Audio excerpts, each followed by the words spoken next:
We called it the Deef. It was supposed to be a joke. We had a game, the group of us.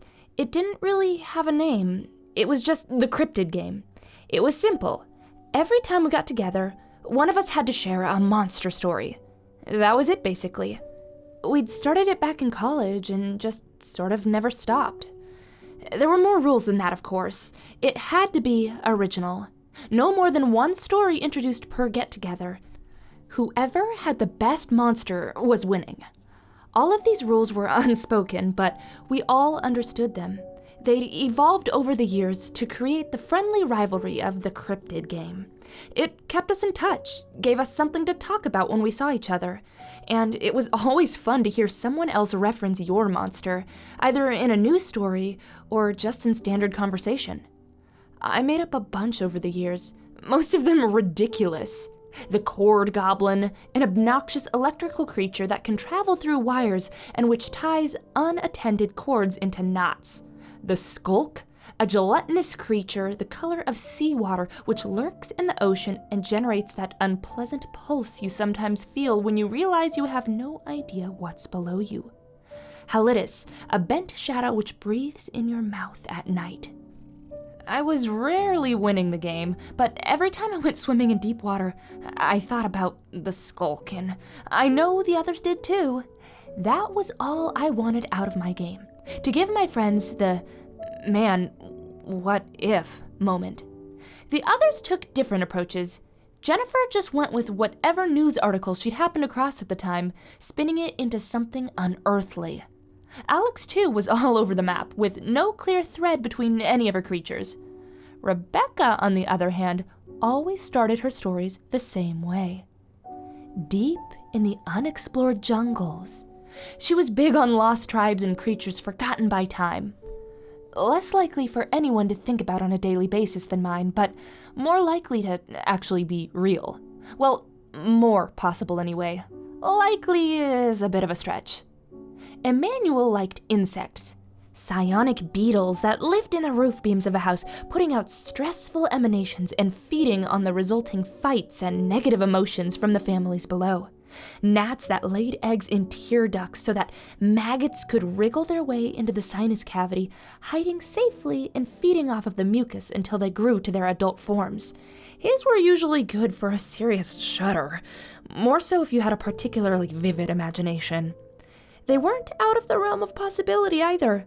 Bugs and parasites have some weird life cycles and some terrifying adaptations. And Connor. Connor liked predators. Big things, scary things that moved among humans, hunting them. His creations were responsible for the other lost pets, missing children, the runaways. Like Rebecca's, his stories always started the same. So picture this thing. He had a rich Scottish accent which somehow gave his monsters more vibrancy, more life. They were the least likely of our stories, because they were the sort of monsters that someone would have to have noticed by now. But when you were alone in the darkness, logic like that didn't matter. That's where Connor's stories would always come back to haunt you. If he had a failing, it was that his cryptids never had a name. They were always just this thing, which left it up to the rest of us to name. We would invariably come up with the most ridiculous names we could think of, undercutting the story. He told us one about an underground hive of man-sized wasps networked across miles. They would steal cavers and solitary hikers, dragging them down to serve as food and hosts for the larvae. Connor was waxing eloquent about the hive structure when Rebecca suggested that we could call them beasts, and we all broke up laughing. Even Connor was a good sport about it. The Deef was another one of his, a fairly recent one. It was something like a giant boar. Picture this thing. Only with the grace and speed of a tiger. It stood 5 feet high at the shoulder, and its mouth could unhinge like a snake's in order to scoop up its prey and capture it in a gnashing cavern of knives. It once lived in forested areas, but as civilization expanded, it found richer hunting grounds in the cities. It evaded detection, Connor told us, through its speed and sleekness of motion. Despite its size, it could slide undetected into alleys, behind cars, in any of 1,000 overlooked urban hiding places. It slept during the day and hunted at night, when its dark coat provided camouflage in the blackness. The most terrifying thing about it, though, was that it absorbed sound. Things grew quieter when it was nearby, dropping to utter silence in its immediate presence. You might never see it coming, but you would know it was there right before it took you, because you would feel like you'd gone completely deaf. "Deaf?" I asked, mimicking Connor's brogue, and Rebecca exclaimed, "The Deef!" Connor rolled his eyes at us and said, smiling, "Fine, the Deef, you reprobates. Call it whatever name you like. You won't be calling it anything when it comes for you." Absurd name or not, though, the Deef was one of his best ones. It stuck with me strongly. I could picture its thick, bristly fur, see its bloody snout with the expandable lower jaw.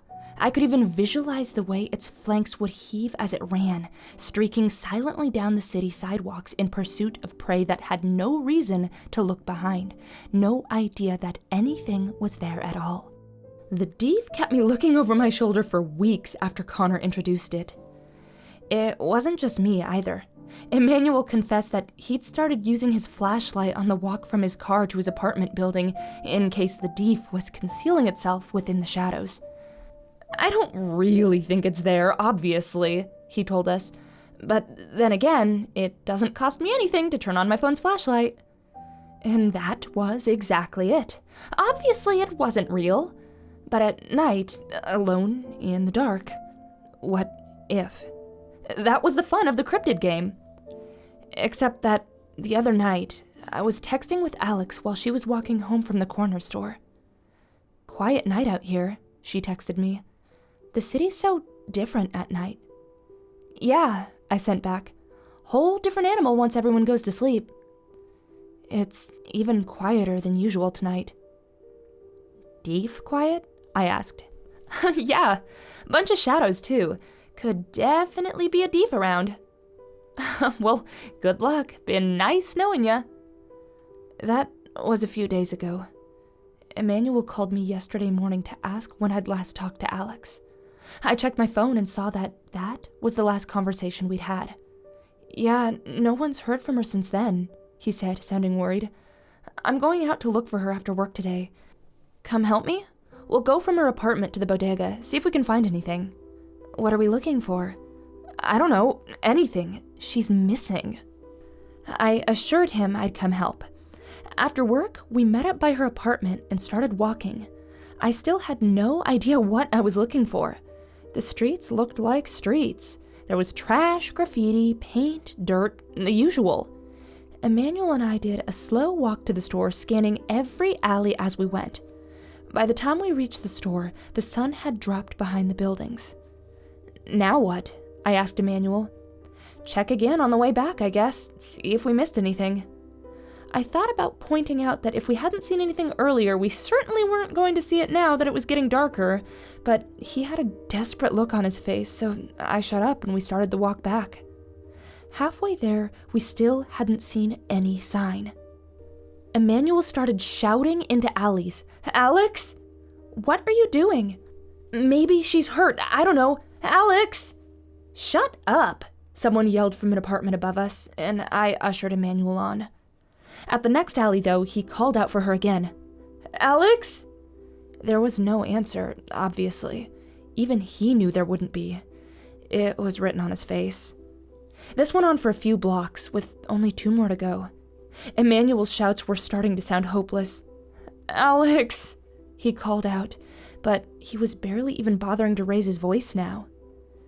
"Maybe we can," I began, but stopped dead. I could barely hear my own voice. Emmanuel and I turned towards each other, the same realization hitting both of us. "Emmanuel, what's—" I saw it then, looming out of the alley behind him like a striking snake. It came from nowhere, seeming to rise out of the bricks themselves, standing nearly as tall as us, its mouth already gaping open in anticipation of its meal. Its hooved feet skimmed silently across the ground as it raced towards us. I tried to call out, tried to warn Emmanuel to move, but not a sound emerged from my throat. It took Emmanuel behind the knees, knocking him over to land, flailing in its massive mouth. Powerful muscles flexed, and the jagged pouch closed around him. It convulsed, crushing and grinding Emmanuel inside. I could see the bulges where his body distended its gullet. It swallowed, and the throat tightened. Swallowed again, and it grew smaller still. A third time, and it was back to normal size. It had consumed Emmanuel in seconds. He was gone, not even a drop of blood remaining. And all of this had happened in total, horrible silence.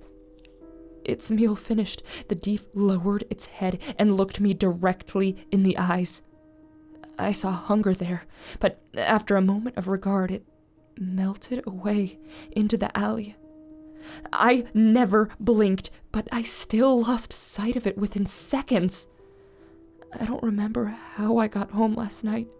I don't know why the Deef let me go at all, but I remember the look in those eyes, and I know that I had been marked. The sun's dropping in the sky again. I have every light on already. The door is locked. It's a huge beast. Surely it can't get in here.